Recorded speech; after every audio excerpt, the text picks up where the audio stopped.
Section 25 of The Scarlet Letter by Nathaniel Hawthorne. Chapter 22. The Procession. Before Hester Prynne could call together her thoughts and consider what was practicable to be done in this new and startling aspect of affairs, the sound of military music was heard approaching along a contiguous street. It denoted the advance of the procession of magistrates and citizens on its way towards the meeting-house, where, in compliance with a custom thus early established, and ever since observed, the Reverend Mr. Dimmesdale was to deliver an election sermon. Soon the head of the procession showed itself, with a slow and stately march, turning a corner and making its way across the market-place. First came the music. It comprised a variety of instruments, perhaps imperfectly adapted to one another, and played with no great skill, but yet attaining the great object for which the harmony of drum and clarion addresses itself to the multitude, that of imparting a higher and more heroic air to the scene of life that passes before the eye. Little Pearl at first clapped her hands, but then lost, for an instant, the restless agitation that had kept her in a continual effervescence throughout the morning. She gazed silently, and seemed to be borne upward, like a floating sea-bird, on the long heaves and swells of sound. But she was brought back to her former mood by the shimmer of the sunshine on the weapons and bright armour of the military company which followed after the music, and formed the honorary escort of the procession. This body of soldiery, which still sustains a corporate existence, and marches down from past ages with an ancient and honourable fame, was composed of no mercenary materials. Its ranks were filled with gentlemen, who felt the stirrings of martial impulse, and sought to establish a kind of college of arms, where, as in an association of Knights Templars, they might learn the science, and, so far as peaceful exercise would teach them, the practices of war. The high estimation then placed upon the military character might be seen in the lofty port of each individual member of the company. Some of them, indeed, by their services in the Low Countries, and on other fields of European warfare, had fairly won their title to assume the name and pomp of soldiership. The entire array, moreover, clad in burnished steel, and with plumage nodding over their bright morions, had a brilliancy of effect which no modern display can aspire to equal. And yet the men of civil eminence, who came immediately behind the military escort, were better worth a thoughtful observer's eye. Even in outward demeanour, they showed a stamp of majesty that made the warrior's haughty stride look vulgar, if not absurd. It was an age when what we call talent had far less consideration than now, but the massive materials which produce stability and dignity of character a great deal more. The people possessed, by hereditary right, the quality of reverence, which, in their descendants, if it survive at all, exists in smaller proportion, and with a vastly diminished force, in the selection and estimate of public men. The change may be for good or ill, and is partly, perhaps, for both. In that old day, the English settler on these rude shores, having left king, nobles, and all degrees of awful rank behind, while still the faculty and necessity of reverence were strong in him, bestowed it on the white hair and venerable brow of age, on long-tried integrity, on solid wisdom and sad-coloured experience, on endowments of that grave and weighty order which gives the idea of permanence, and comes under the general definition of respectability. These primitive statesmen, therefore, Bradstreet, Endicott, Dudley, Bellingham, and their compeers, who were elevated to power by the early choice of the people, seem to have been not often brilliant, but distinguished by a ponderous sobriety, rather than activity of intellect. They had fortitude and self-reliance, and, in time of difficulty or peril, stood up for the welfare of the state like a line of cliffs against a tempestuous tide. The traits of character here indicated were well represented in the square cast of countenance and large physical development of the new colonial magistrates. So far as a demeanour of natural authority was concerned, the mother country need not have been ashamed to see these foremost men of an actual democracy adopted into the House of Peers, or made the Privy Council of the Sovereign. Next in order to the magistrates came the young and eminently distinguished divine, from whose lips the religious discourse of the anniversary was expected. His was the profession, at that era, in which intellectual ability displayed itself far more than in political life, for, leaving a higher motive out of the question, it offered inducements powerful enough, in the almost worshipping respect of the community, to win the most aspiring ambition into its service. Even political power, as in the case of Increase Mather, was within the grasp of a successful priest. It was the observation of those who beheld him now that never, since Mr. Dimmesdale first set his foot on the New England shore, had he exhibited such energy as was seen in the gait and air with which he kept his pace in the procession. There was no feebleness of step, as at other times. His frame was not bent, nor did his hand rest ominously upon his heart. Yet, if the clergyman were rightly viewed, his strength seemed not of the body. It might be spiritual and imparted to him by angelic ministrations.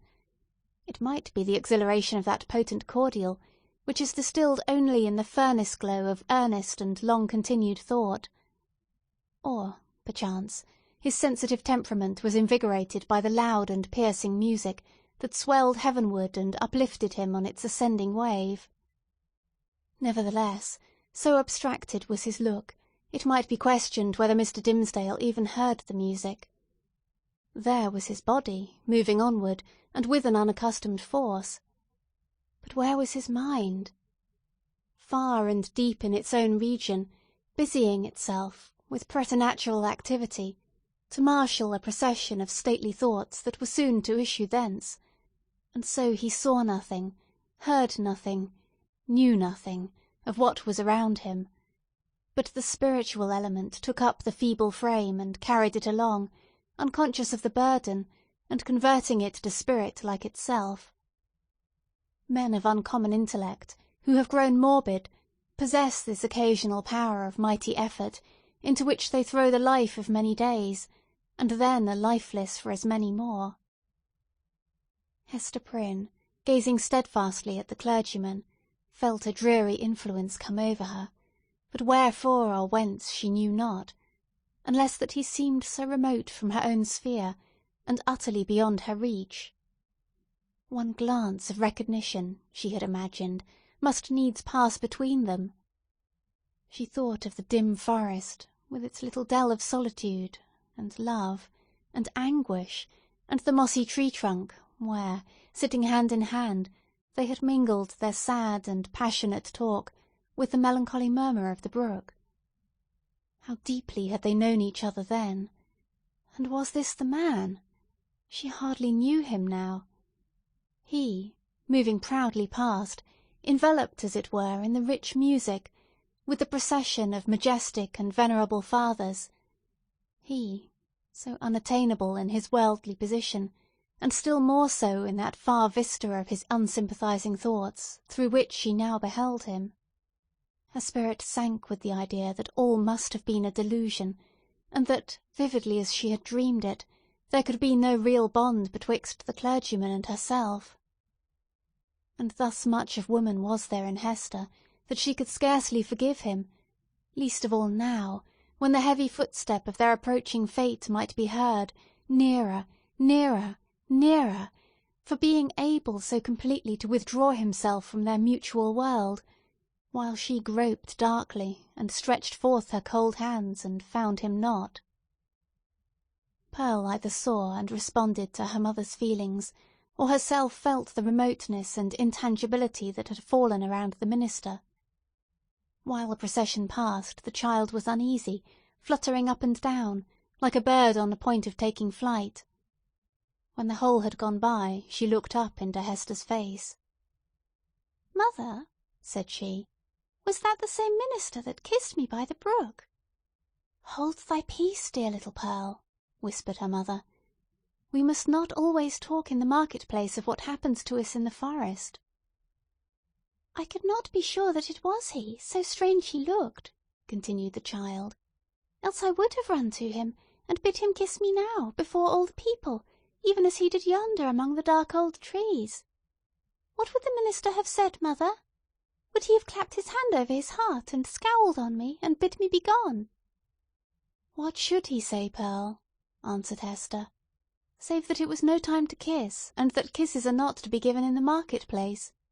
Well for thee, foolish child, that thou didst not speak to him." Another shade of the same sentiment, in reference to Mr. Dimmesdale, was expressed by a person whose eccentricities, or insanity as we should term it, led her to do what few of the townspeople would have ventured on, to begin a conversation with the wearer of the scarlet letter, in public. It was Mistress Hibbins, who, arrayed in great magnificence, with a triple ruff, a broidered stomacher, a gown of rich velvet, and a gold-headed cane, had come forth to see the procession. As this ancient lady had the renown, which subsequently cost her no less a price than her life, of being a principal actor in all the works of necromancy that were continually going forward, the crowd gave way before her, and seemed to fear the touch of her garment, as if it carried the plague among its gorgeous folds. Seen in conjunction with Hester Prynne, kindly as so many now felt towards the latter, the dread inspired by Mistress Hibbins was doubled, and caused a general movement from that part of the market-place in which the two women stood. "Now, what mortal imagination could conceive it?" whispered the old lady confidentially to Hester. "Yonder divine man, that saint on earth, as the people uphold him to be, and as, I must needs say, he really looks. Who now, that saw him pass in the procession, would think how little while it is since he went forth out of his study, chewing a Hebrew text of Scripture in his mouth, I warrant, to take an airing in the forest? Aha! We know what that means, Hester Prynne. But truly, forsooth, I find it hard to believe him the same man. Many a church member saw I, walking behind the music, that has danced in the same measure with me, when somebody was fiddler, and, it might be, an Indian powwow or a Lapland wizard changing hands with us. That is but a trifle when a woman knows the world. But this minister! Couldst thou surely tell, Hester, whether he was the same man that encountered thee on the forest path?" "Madam, I know not of what you speak," answered Hester Prynne, feeling Mistress Hibbins to be of infirm mind, yet strangely startled and awe-stricken by the confidence with which she affirmed a personal connection between so many persons, herself among them, and the evil one. "It is not for me to talk lightly of a learned and pious minister of the word, like the Reverend Mr. Dimmesdale." "Fie, woman, fie!" cried the old lady, shaking her finger at Hester. "Dost thou think I have been to the forest so many times, and have yet no skill to judge who else has been there? Yea, though no leaf of the wild garlands, which they wore while they danced, be left in their hair. I know thee, Hester, for I behold the token. We may all see it in the sunshine, and it glows like a red flame in the dark. Thou wearest it openly, so there need be no question about that. But this minister! Let me tell thee, in thine ear. When the black man sees one of his own servants, signed and sealed, so shy of owning to the bond as is the Reverend Mr. Dimmesdale, he hath a way of ordering matters so that the mark shall be disclosed in open daylight to the eyes of all the world. What is it that the minister seeks to hide, with his hand always over his heart? Ha, Hester Prynne!" "What is it, good Mistress Hibbins?" eagerly asked little Pearl. "Hast thou seen it?" "No matter, darling," responded Mistress Hibbins, making Pearl a profound reverence. "Thou thyself wilt see it, one time or another. They say, child, thou art of the lineage of the Prince of Air. Wilt thou ride with me, some fine night, to see thy father? Then thou shalt know wherefore the minister keeps his hand over his heart."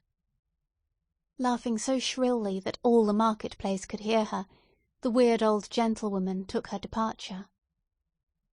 By this time the preliminary prayer had been offered in the meeting-house, and the accents of the Reverend Mr. Dimmesdale were heard commencing his discourse. An irresistible feeling kept Hester near the spot. As the sacred edifice was too much thronged to admit another auditor, she took up her position close beside the scaffold of the pillory. It was in sufficient proximity to bring the whole sermon to her ears, in the shape of an indistinct but varied murmur and flow of the minister's very peculiar voice. This vocal organ was in itself a rich endowment, insomuch that a listener, comprehending nothing of the language in which the preacher spoke, might still have been swayed to and fro by the mere tone and cadence. Like all other music, it breathed passion and pathos, and emotions high or tender, in a tongue native to the human heart, wherever educated. Muffled as the sound was by its passage through the church walls, Hester Prynne listened with such intentness, and sympathized so intimately, that the sermon had throughout a meaning for her, entirely apart from its indistinguishable words. These, perhaps, if more distinctly heard, might have been only a grosser medium, and have clogged the spiritual sense. Now she caught the low undertone, as of the wind sinking down to repose itself, then ascended with it, as it rose through progressive gradations of sweetness and power, until its volume seemed to envelop her with an atmosphere of awe and solemn grandeur. And yet, majestic as the voice sometimes became, there was for ever in it an essential character of plaintiveness. A loud or low expression of anguish, the whisper or the shriek, as it might be conceived, of suffering humanity, that touched a sensibility in every bosom. At times this deep strain of pathos was all that could be heard, and scarcely heard, sighing amid a desolate silence. But even when the minister's voice grew high and commanding, when it gushed irrepressibly upward, when it assumed its utmost breadth and power, so overfilling the church as to burst its way through the solid walls, and diffuse itself in the open air, still, if the auditor listened intently, and for the purpose, he could detect the same cry of pain. What was it? The complaint of a human heart, sorrow-laden, perchance guilty, telling its secret, whether of guilt or sorrow, to the great heart of mankind, beseeching its sympathy or forgiveness, at every moment, in each accent, and never in vain. It was this profound and continual undertone that gave the clergyman his most appropriate power. During all this time Hester stood, statue-like, at the foot of the scaffold. If the minister's voice had not kept her there would nevertheless have been an inevitable magnetism in that spot, whence she dated the first hour of her life of ignominy. There was a sense within her, too ill-defined to be made a thought, but weighing heavily on her mind, that her whole orb of life, both before and after, was connected with this spot, as with the one point that gave it unity. Little Pearl, meanwhile, had quitted her mother's side, and was playing at her own will about the market-place. She made the sombre crowd cheerful by her erratic and glistening ray, even as a bird of bright plumage illuminates a whole tree of dusky foliage by darting to and fro, half seen and half concealed amid the twilight of the clustering leaves. She had an undulating, but oftentimes a sharp and irregular movement. It indicated the restless vivacity of her spirit, which today was doubly indefatigable in its tiptoe dance, because it was played upon and vibrated with her mother's disquietude. Whenever Pearl saw anything to excite her ever-active and wandering curiosity, she flew thitherward, and, as we might say, seized upon that man or thing as her own property, so far as she desired it, but without yielding the minutest degree of control over her motions in requital. The Puritans looked on, and, if they smiled, were none the less inclined to pronounce the child a demon offspring, from the indescribable charm of beauty and eccentricity that shone through her little figure, and sparkled with its activity. She ran and looked the wild Indian in the face, and he grew conscious of a nature wilder than his own. Thence, with native audacity, but still with a reserve as characteristic, she flew into the midst of a group of mariners, the swarthy-cheeked wild men of the ocean, as the Indians were of the land, and they glanced wonderingly and admiringly at Pearl, as if a flake of the sea-foam had taken the shape of a little maid, and were gifted with a soul of the sea-fire that flashes beneath the prow in the night-time. One of these seafaring men, the shipmaster indeed who had spoken to Hester Prynne, was so smitten with Pearl's aspect that he attempted to lay hands upon her with purpose to snatch a kiss.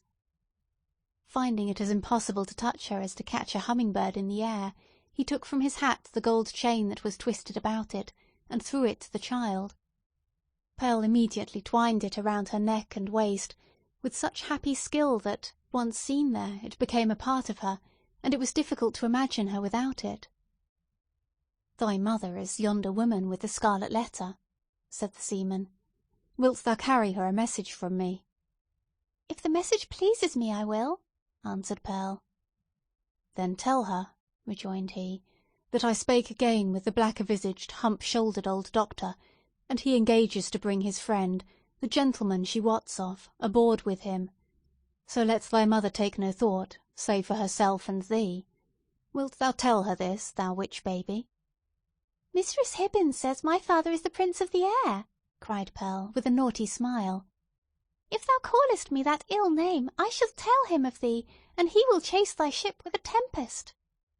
Pursuing a zigzag course across the market-place, the child returned to her mother, and communicated what the mariner had said. Hester's strong, calm, steadfastly enduring spirit almost sank, at last, on beholding this dark and grim countenance of an inevitable doom, which, at the moment when a passage seemed to open for the minister and herself out of their labyrinth of misery, showed itself, with an unrelenting smile, right in the midst of their path. With her mind harassed by the terrible perplexity in which the shipmaster's intelligence involved her, she was also subjected to another trial. There were many people present, from the country round about, who had often heard of the Scarlet Letter, and to whom it had been made terrific by 100 false or exaggerated rumours, but who had never beheld it with their own bodily eyes. These, after exhausting other modes of amusement, now thronged about Hester Prynne with rude and boorish intrusiveness. Unscrupulous as it was, however, it could not bring them nearer than a circuit of several yards. At that distance they accordingly stood, fixed there by the centrifugal force of the repugnance which the mystical symbol inspired. The whole gang of sailors, likewise, observing the press of spectators, and learning the purport of the Scarlet Letter, came and thrust their sunburnt and desperado-looking faces into the ring. Even the Indians were affected by a sort of cold shadow of the white man's curiosity, and, gliding through the crowd, fastened their snake-like black eyes on Hester's bosom, conceiving, perhaps, that the wearer of this brilliantly embroidered badge must needs be a personage of high dignity among her people. Lastly, the inhabitants of the town, their own interest in this worn-out subject languidly reviving itself, by sympathy with what they saw others feel, lounged idly to the same quarter, and tormented Hester Prynne, perhaps more than all the rest, with their cool, well-acquainted gaze at her familiar shame. Hester saw and recognised the self-same faces of that group of matrons who had awaited her forthcoming from the prison door 7 years ago, all save one, the youngest and only compassionate among them, whose burial robe she had since made. At the final hour, when she was so soon to fling aside the burning letter, it had strangely become the centre of more remark and excitement, and was thus made to sear her breast more painfully than at any time since the first day she put it on. While Hester stood in that magic circle of ignominy, where the cunning cruelty of her sentence seemed to have fixed her for ever, the admirable preacher was looking down from the sacred pulpit upon an audience whose very inmost spirits had yielded to his control. The sainted minister in the church, the woman of the Scarlet Letter in the market-place. What imagination would have been irreverent enough to surmise that the same scorching stigma was on them both? End of section 25.